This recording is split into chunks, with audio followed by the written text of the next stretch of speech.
The platform hovered in the void, an obsidian disk spinning in slow, deliberate circles above the inferno of a dying red star.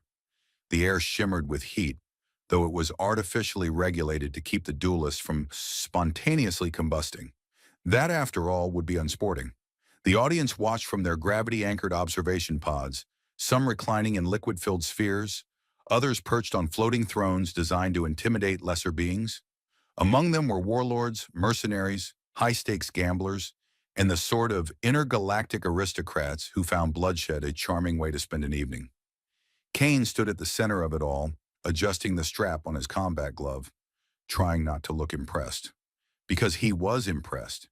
It wasn't every day you got invited to a high-profile, borderline illegal, possibly televised death match above an unstable celestial body. Well, he muttered to himself, at least this isn't the worst idea I've had. A gust of pressurized air signaled the arrival of his opponent. She descended onto the platform with the kind of controlled grace that suggested she could move faster than physics would allow if she really wanted to. The alien woman was tall, her frame carved with lean muscle, her long ears twitching slightly as she took in her surroundings. Her armor was minimal, sacrilege to some warriors, but a declaration to those who understood the message. I don't need protection. Her eyes, a deep iridescent violet, locked onto Kane with an expression that was equal parts amusement and boredom. Then she spoke. Did you think you could defeat me, human? Kane exhaled through his nose, shaking out his limbs. You know, I had a whole speech prepared. Very heroic, full of defiance. But honestly, I didn't think you were going to open with that. A murmur rippled through the audience. She arched a delicate eyebrow. Explain, she said. It's just... Kane gestured vaguely. The whole, did you think you could defeat me, human? Thing. Bit dramatic, isn't it? Like textbook villain stuff. If you had a mustache, you'd be twirling it. The corner of her lips twitched, just slightly. You mock me? Absolutely not, Kane said. I respect the theatrics. You've got a presence. A real I will destroy you and make it look elegant kind of vibe. It's just that you left me no room for witty banter. That was supposed to be my line. She studied him for a long moment. Then, without warning, she moved. Kane barely dodged in time. She was fast. Faster than anything he'd fought before. One moment she was standing still. The next she was an onyx blur, her blade slicing through the air with a whispering hum. He twisted, feeling the rush of displaced molecules as the weapon barely missed him. Whoa! Kane blurted, hopping back. That was an introductory swing? You opened with that. She didn't answer, only pivoted into another strike. He ducked, feeling the heat of her blade pass inches from his scalp. Okay, so we're skipping warm-ups, he huffed. Straight to murder. Got it. She struck again, and this time Kane managed to block. The impact sent a shudder up his arm. His reinforced glove absorbed most of the kinetic energy, but his bones still vibrated like an out-of-tune instrument. The crowd roared in approval. She stepped back, assessing him with those piercing violet eyes. You are quicker than I expected. Kane rolled his shoulders. And you're stronger than I expected. Did they grow you in a lab, or are you just naturally terrifying? She didn't dignify that with an answer. Instead, she launched herself forward, no longer testing him, but attacking. Kane had fought against enhanced soldiers, cybernetic mercenaries, even a bounty hunter whose entire nervous system had been replaced with something that technically wasn't legal in most star systems. But this was different. She moved like a shadow, no wasted motion, no hesitation. Her strikes weren't just powerful, they were designed. Every feint, every step, calculated with the kind of precision that made lesser fighters look like children swinging sticks. Kane dodged, blocked, twisted, but he was on the defensive, barely keeping up. The audience leaned forward, waiting for the moment he slipped. And then, he smiled, not because he was winning, but because he wasn't losing. The alien woman noticed it, the slight curve of his lips. She lunged again, this time aiming for the soft space between his ribs. Kane sidestepped at the last moment, just enough to avoid a fatal wound, and countered with a short, sharp punch to her side. The impact sent a jolt through her body. It wasn't enough to hurt her. Yet. but it was enough to make her eyes narrow. "You're learning," she murmured. "Yeah," Kane said, shaking out his fist. "And ow, your bones are like reinforced steel. Do you drink liquid titanium for breakfast, or—" She didn't laugh, but she did tilt her head as if reassessing him. "Your movements are adapting," she said slowly. "Even as we fight." Kane wiped a trickle of sweat from his brow. "It's almost like I don't want to die. Crazy how that works." She considered him for another second, then straightened. "I see." Then she vanished. Not literally, but it felt like she had. One moment she was standing there, the next she was behind him, her blade arcing toward his back. Kane barely twisted in time, throwing himself into an awkward roll. He hit the ground, skidding, before popping up onto his feet. "Oh, that's not fair," he wheezed. She smirked. "Neither is war." Kane exhaled sharply. "Oh, so now we're doing philosophy." She surged forward again, forcing him into another desperate dodge. The duel stretched on, or a storm of movement, each of them testing the limits of the other. Kane felt his body adjusting, learning. His reflexes sharpened, his muscles responded faster. The more he fought, the more he understood. The audience was no longer murmuring. They were watching with rapt attention. The alien woman, so certain of her dominance, was beginning to see the cracks in her certainty. And Kane? Kane was grinning. Because for the first time in this match, he wasn't thinking about survival. He was thinking about winning. The floor hummed beneath Kane's feet, a subtle vibration running through the combat platform as it drifted in slow, lazy circles above the dying red star. The air was thick with the scent of burning plasma and the faint metallic tang of ionized particles, like someone had just fried an entire fleet of battle drones and then forgot to clean up. Kane flexed his fingers, rolling his shoulders. His body ached, but it was a good ache, the kind that came from pushing himself to the edge and realizing he hadn't quite fallen off yet.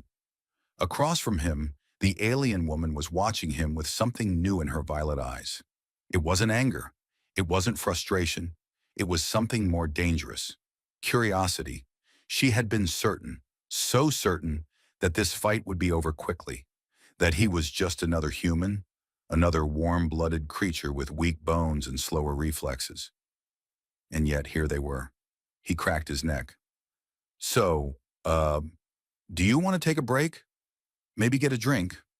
I hear they serve a great post-fight smoothie here." Her ears twitched slightly, but her face remained unreadable. "You jest even now?" "I find it helps," Kane said, rotating his wrist. "Keeps the existential dread at bay." She tilted her head, studying him. Then in a blur of motion, she attacked. Kane barely dodged in time. Her blade cut through the space where his torso had been a fraction of a second earlier, the air splitting with a sharp hiss of displaced molecules. She didn't slow, pressing forward with a relentless flurry of strikes, each one precise, each one designed to carve him into increasingly smaller pieces. Kane moved purely on instinct now.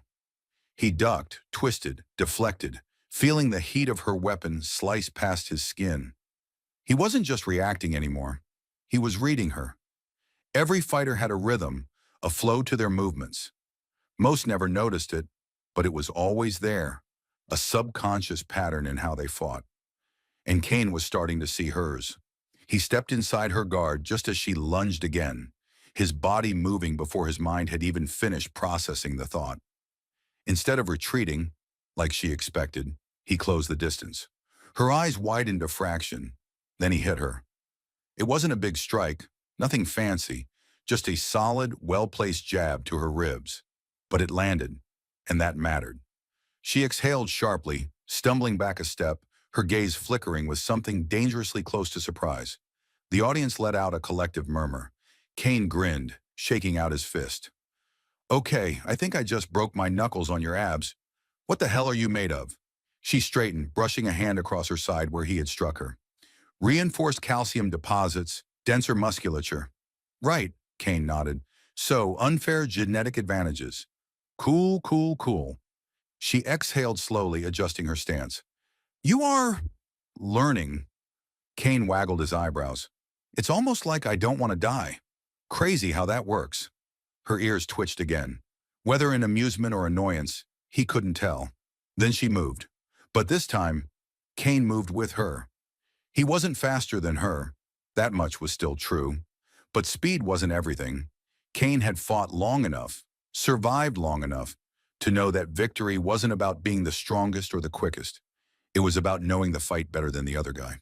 And right now, he was starting to understand this fight better than she did.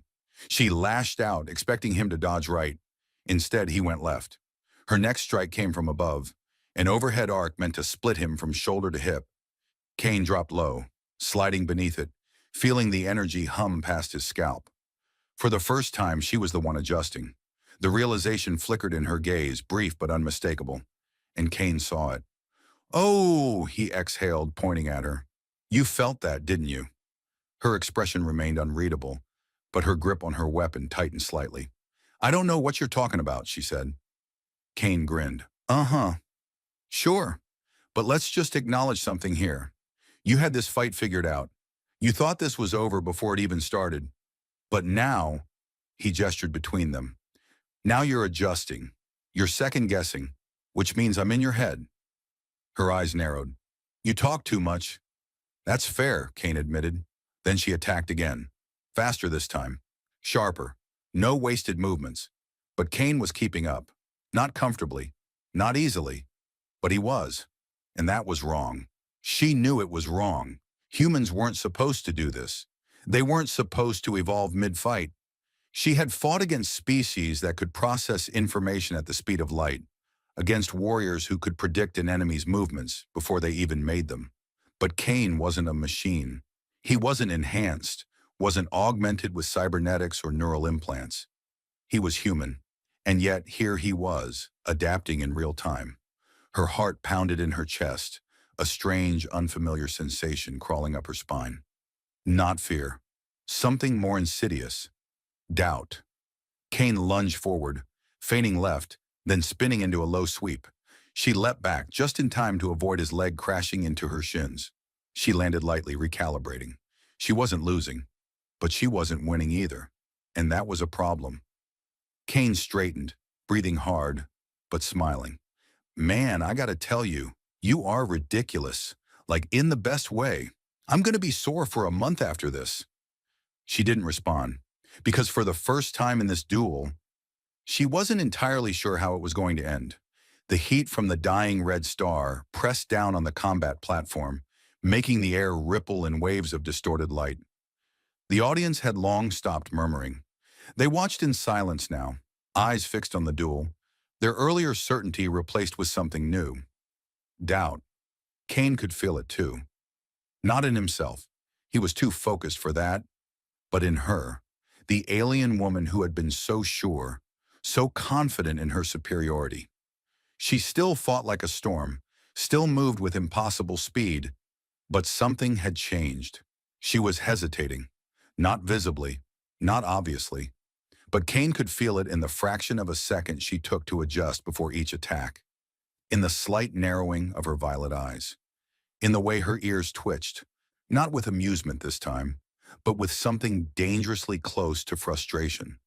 She was starting to wonder why he was still standing. Kane grinned, shaking out his sore arm. "So, quick question. What happens if neither of us wins? Do we get participation trophies? Maybe a nice fruit basket?" She didn't answer. Instead, she lunged forward in a blur of motion. Kane twisted, barely dodging in time, the blade slicing through the air so close to his face that he could smell the charged particles it left behind. He ducked another strike, rolled under a third. But this time, instead of retreating, he pressed forward. And that was when it happened. For the first time in the entire fight, she stumbled. It was barely noticeable. A minuscule misstep, but Kane saw it, and he knew.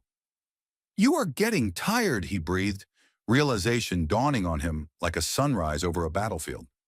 Her expression didn't change, but her grip on her weapon did. A flicker of tension ran through her shoulders. "I am not tired," she said too quickly. Kane grinned. "Oh, that was defensive, which means you are." She moved again, trying to reclaim the fight, but Kane was ready now. He dodged, sidestepped, parried, Not perfectly, not flawlessly, but enough. Because she wasn't invincible. She thought she was. But Cain had learned something over the years. No one is invincible. Not warlords. Not enhanced assassins. Not alien warriors with reinforced bones and lightning-fast reflexes. Everyone had a limit, and he had just found hers. His grin widened. You know, I get it now. You're stronger, faster, and probably have a better skincare routine than me. Seriously, what moisturizer do you use? But you've never had to fight like this before, have you? She frowned, but he didn't let her respond. He pressed forward, matching her speed as best he could, pushing her onto the defensive for the first time. You've always been the strongest, he continued between strikes. The fastest. You've never had to fight against someone who doesn't go down, who doesn't give up. She blocked a strike, her breath coming faster now. Cain saw it in her eyes. She knew he was right, and for the first time she was afraid. Not of him necessarily, but of what he represented.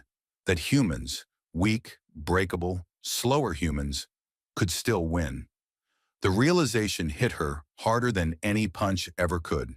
She leapt back, putting space between them, her chest rising and falling in quick, controlled breaths. You should not be able to do this, she murmured. Cain rolled his shoulders. Yeah, people keep telling me that, and yet here I am. She hesitated, and in that moment Cain knew the fight was over. Not because she was physically defeated, but because she understood now. She had entered this battle with absolute certainty in her own superiority. Now she wasn't so sure. She exhaled slowly, her grip on her weapon loosening. Then with a swift, deliberate motion, she deactivated it. The energy blade hissed as it retracted into its hilt. Cain blinked. Is this a trick? Because if it is, I just want to remind you that my reflexes are barely keeping up as it is. She shook her head. No trick, no deception. She met his gaze, and for the first time since they had started, he saw something new in her eyes. Respect. I concede, she said. The audience gasped. A ripple of shock passed through them. No one had expected this. Cain exhaled, running a hand through his sweat-dampened hair. Wow. So does this mean I get to gloat now? Because I really want to gloat. Her lips twitched. Not quite a smile, but close. Do not push your luck, human. Cain laughed. Fair. The platform began to descend, the fight officially over. The audience, after their initial shock, erupted into noise. Some in approval, some in outrage. Others scrambling to adjust their betting calculations. As they stepped off the platform, Cain turned to her. So, what now? Are we best friends? Do we go on space adventures?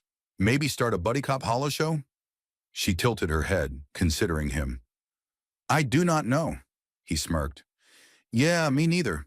A pause. Then she extended a hand. He looked at it for a second before shaking it.